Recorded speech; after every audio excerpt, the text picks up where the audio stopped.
Hello friends, study tips with Sanjay में आपका स्वागत है। आज इस वीडियो में हम लोग इतिहास पर फोकस करेंगे। कहने का मतलब ये कि पिछले 4 सालों में बीपीएससी पीटी के पिछले 4 सालों के प्रश्नों में इतिहास के जो प्रश्न आए हैं, चाहे मेडिवल के हो, एंशिएंट के हो, मॉडर्न के हो या बिहार से हो, उन सब का हम लोग विश्लेषण करेंगे और देखेंगे कि किस सेक्शन से कितना प्रश्न आया है, किस किस साल, 63वीं, 64वीं, 65वीं, 66वीं। और फिर इसके बाद हम लोग एक निष्कर्ष पर पहुंचेंगे और उस निष्कर्ष के पश्चात हम लोग यह जान पाएंगे कि हमारे इतिहास का जो सिलेबस है बीपीएससी पीटी का, उसमें किन किन टॉपिक्स पर हम लोगों को ध्यान देना चाहिए। इस विश्लेषण का यही मुख्य उद्देश्य है।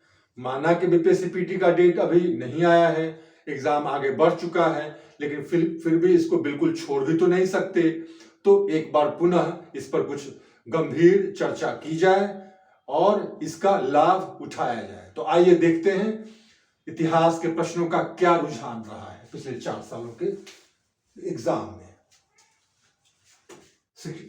हिस्ट्री पीटी एनालिसिस निष्कर्ष 63वीं, 64वीं, 65वीं और 66वीं बीपीएससी पीटी। शुरू में बात करेंगे सबसे पहले मॉडर्न का, मिडिवल का, एंशिएंट का, बिहार का। तो मॉडर्न सेक्शन से 63वीं बीपीएससी पीटी में 20 प्रश्न पूछे गए हैं। 64वीं में घटकर आ गया 16, 65वीं में एक और प्रश्न घटा तो 15 प्रश्न पूछे गए और 66वीं में पुनः यह छलांग लगाया और आ गया 23 पर।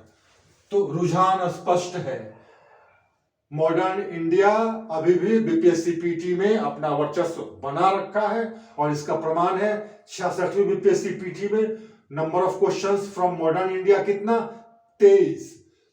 थोड़ा फ्लक्चुएशन था लेकिन फाइनली विजयी रहा यही 23 प्रश्न के साथ। एक रुझान स्पष्ट है कि इसकी संख्या सबसे अधिक है, 23 प्रश्न पूछे गए हैं 66वीं में। मेडिवल को देखते हैं, बेचारा शुरू से काफी दयनीय स्थिति में रहा है पीटी में। अब देखते हैं 63वीं में कितने प्रश्न पूछे गए, 63rd में 5 प्रश्न पूछे गए।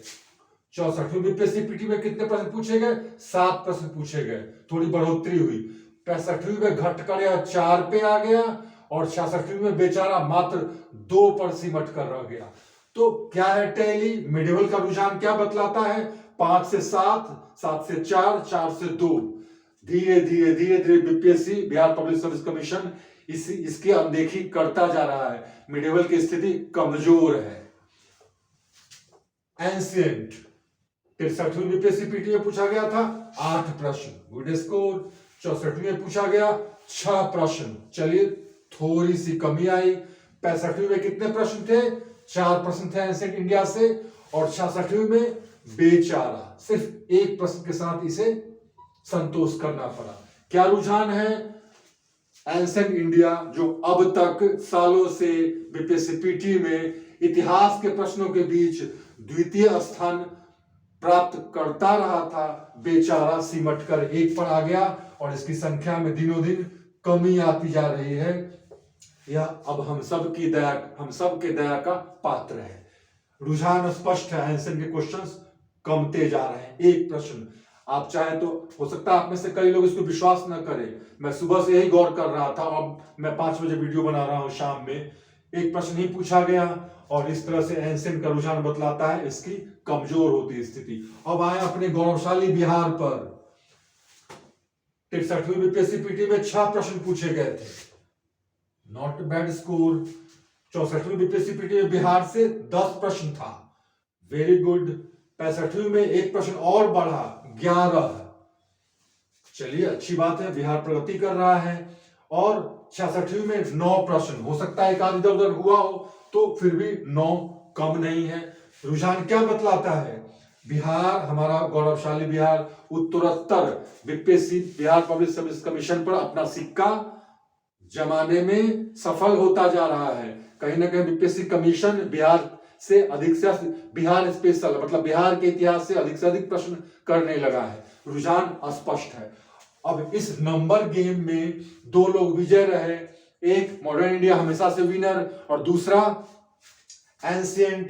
लेकिन इस बार स्थिति कुछ और है, दूसरा नंबर मिला किसको? बिहार को। 9 प्रश्न बिहार से हैं। तो इनसे क्या निष्कर्ष निकलता है? इनसे यह निष्कर्ष निकालना था कि आखिर एंशिएंट, मिडिवल, मॉडर्न और बिहार सेक्शन से कौन कौन से वो टॉपिक्स हैं जिनसे आमतौर पे बार बार प्रश्न आते हैं। हम इसी निष्कर्ष पे पहुंचेंगे, तभी यह वीडियो लाभदायक होगा और यह विश्लेषण भी आपके लिए लाभदायक होगा। तो आइए अब आगे चलते हैं, अर्थात एनालिसिस के अगले चरण में, जहां हमें देखना है कि कौन कौन से टॉपिक्स पर हमें बिल्कुल कंसंट्रेट करना है पीटी के लिए, क्योंकि उससे बार बार प्रश्न आ रहे हैं। सबसे पहले हम लेते हैं मॉडर्न को, जो कि हमेशा से टॉप रैंक बना रखा है। इसमें क्या है? गांधी सत्याग्रह आंदोलन और जीवनी। मतलब साफ है, गांधी के सत्याग्रह हो, मूवमेंट हो, उनकी जीवनी हो, उनसे जुड़ी हर बात को आपको बहुत गंभीरता से अलग से नोट्स बनाकर बहुत अच्छे से पढ़ना होगा। शायद ही कोई साल है जिससे प्रश्न ना आया हो। हम लोग पिछले 4 साल की बात कर रहे हैं, तो आप स्पष्ट रूप से देख सकते हैं इनसे प्रश्न आना ही आना है। आदिवासी विद्रोह भारतीय स्तर पर हो और बिहार के स्तर पर, खासकर उस समय तो बिहार, झारखंड बिहार का हिस्सा था, तो झारखंड में होने वाले आदिवासी विद्रोह, उनको आपको बार बार अच्छे से देखना है, अलग से नोट्स बना लेना है। राजनीतिक संगठन, भारतीय राष्ट्रीय कांग्रेस की स्थापना 1885 में हुई है, उससे जस्ट पहले के कुछ संगठन को आपको देख लेना है। बहुत आसान काम है और आप इसे कर लेंगे। प्रश्न इससे आते हैं। सामाजिक धार्मिक संगठन, संगठन का नाम, उसकी स्थापना, उससे जुड़े किताबें और उसका काम, इन सबको आपको पढ़ना है। बार बार प्रश्न इससे आ रहे हैं। क्रांतिकारी आतंकवाद, क्रांतिकारी आतंकवाद से जुड़े व्यक्तित्व, उनकी लिखी पुस्तकें, संस्थाएं और उनकी स्थापना, उनका स्थापना वर्ष, भारत से बाहर उनकी स्थापना, उसका नाम, ये सब आपको ध्यान देना है, क्योंकि इससे प्रश्न हर बार आ रहे हैं। पुस्तक अखबार में नहीं बताऊंगा, आप ऑलरेडी ऐसा करते होंगे। 1 से 2 प्रश्न आना ही आना है। किसान आंदोलन निश्चित रूप से इससे प्रश्न आता है। यूरोपीय बस्ती को बहुत आसान है, ध्यान देना है, देख लेना है, एक आध प्रश्न इससे भी आता ही आता है। और गवर्नर जनरल, कम से कम 8-10 गवर्नर जनरल को खूब अच्छे से देख लेना है। प्रश्न कहीं ना कहीं किसी न किसी गवर्नर जनरल से आता है। तो मॉडर्न इंडिया में इतने टॉपिक्स हैं जो हर बार किसी न किसी रूप में पूछे गए हैं इन टॉपिक से। तो आप इनको बहुत अच्छे से कर लेंगे। आप चाहे तो इसका स्क्रीनशॉट ले लें। और हम आते हैं एंशिएंट पर, जो बेचारा काफी उदास है और बहुत कमजोर स्थिति में है। आपने देखा अभी एंशिएंट में क्या है, प्रश्न ही कम होते हैं, तो हमें चाहे 1 प्रश्न या 2 प्रश्नों करना ही करना है। प्री हिस्ट्री को अच्छे से देख लेना है। प्री हिस्ट्री में ज्यादा कुछ देखना नहीं है आपको, खासकर न्योलिथिक एज, या फिर आप कह सकते हैं पुरापाषाण, नवपाषाण, मध्यपाषाण कालीन में, खासकर मध्यपाषाण कालीन जो खास प्रोमिनेंट ये जगह है, और न्योलिथिक एज है, नवपाषाण काल, उससे जुड़े जो कुछ खास साक्ष्य मिले हैं, जो स्थल हैं, उनको आपको अच्छे से देख लेना है। आईबीसी से 1 प्रश्न रहना ही रहना है। बुद्ध जैन में बुद्ध पर विशेष जोर रहता है, उसको बहुत अच्छे से करना है। जैन को भी इग्नोर नहीं करना है। मौर्य से 1 से 2 प्रश्न रहता है, खासकर अशोक से जुड़ा हुआ, या मौर्य प्रशासन से, या मौर्य अर्थव्यवस्था से, तो इसको आप छोड़ नहीं सकते। गुप्त का सिक्का और कल्चरल अचीवमेंट, इसको बहुत अच्छे से देखना है। व्यापार वाले सेक्शन को भी देखना है, उस समय कौन पोर्ट ज्यादा प्रोमिनेंट था। एंशिएंट की पुस्तकों को आप देख ही रहे होंगे। कहना क्या है, सिक्के पर एक अलग से नोट्स बना लीजिए। बहुत बड़ा नोट्स नहीं होगा, 1 प्रश्न हमेशा तो नहीं, लेकिन कई बार पूछा गया है। पाल वंश कहीं ना कहीं हमारा बिहार से जुड़ा हुआ है, कभी कभी प्रश्न आए हैं, आप इसको देख लेंगे। विदेशी यात्री जो एंशिएंट काल में आए, उनसे प्रश्न हर बार रह रहा है। आपको बहुत सीरियसली इसको देखना पड़ेगा। और 230 बीसी से 300 एडी के दौरान जो बंदरगाह पॉपुलर थे, और साउथ के जो चोर चेल पांड्या था, जो राज था छोटा छोटा, उनको थोड़ा सा देख लेना है। ये बार बार और यही बार बार रिपीट होता है, बस इससे अधिक मैं नहीं कहूंगा। मिडिवल में पर्सनालिटी बेस्ड क्वेश्चंस आते हैं। अब स्पष्ट बात है, इल्तुतमिश को खूब अच्छे से पढ़ना है। इल्तुतमिश पढ़ने का मतलब है उसका हर पक्ष पढ़ना है, उसकी जीत, उसका प्रशासन, उसने जो नया काम किया वो। बलबन अलाउद्दीन खिलजी, इसमें 2 आप जोड़ सकते हैं, एमबीटी भी जोड़ सकते हैं, मोहम्मद बिन तुगलक।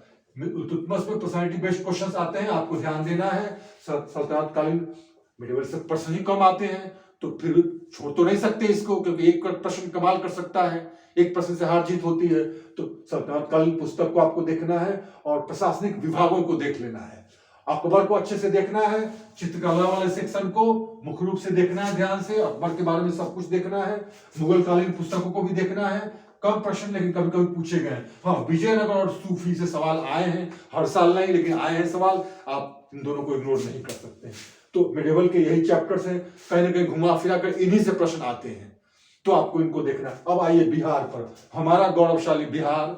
तो इसमें क्या है, इसमें तो मैं आपको सबसे अच्छा सजेशन ये मैं मानता हूं कि बिहार में पिछले 8-10 साल में जो प्रश्न बिहार वाले सेक्शन से आए हुए हैं बीपीएससी पीटी में, उन सारे प्रश्न को आप बार बार हल कर लीजिए तो आपके आधे प्रश्न तो ऐसे ही सॉल्व हो जाएंगे, क्योंकि बिहार के कई प्रश्न बार बार पूछे जा रहे हैं, रिपीट होते हैं। लेकिन जहां तक टॉपिक्स की बात है तो आइए देखते हैं, बिहार राज्य कब बना, बंगाल से अलग कब हुआ, फाइनली इंडिपेंडेंट कब हुआ, इसको देखना है। बार बार क्वेश्चन पूछता है। किसान आंदोलन, जो प्रोमिनेंट लीडर्स है रीजनल, उनका नाम अलग लिख लीजिए, किस किस रीजन में उन्होंने लीड किया उसको अच्छे से लिख लीजिए। सयान सरस्वती की हर बात को पढ़ लीजिए, उनकी किताब को भी।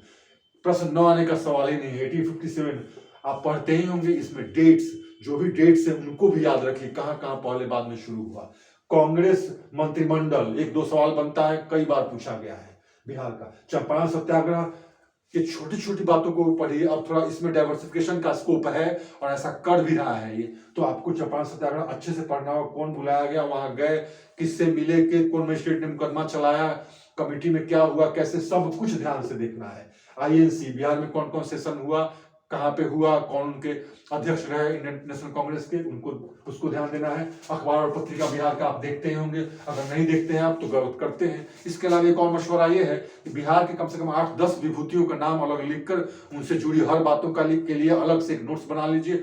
आपके पास ढेर सारी किताबें होंगी, आप पढ़ते होंगे, लेकिन आप अपने से नोट्स बनाएंगे तो आपको ऐसे ही याद हो जाएगा। मैं इससे ज्यादा आपको नहीं कहूंगा। ये रहा 4 सालों का बिहार पीटी में इतिहास से आने वाले प्रश्नों का विश्लेषण। उम्मीद है आपको अच्छा लगा होगा और आप इससे फायदा उठाएं। अगर आपको कोई कमी नजर आती है तो आप मुझे बताएंगे, और अगर अच्छा लगता है तो आप इसे लाइक सब्सक्राइब करें और शेयर भी कीजिए अपने दोस्तों के साथ। Thank you very much.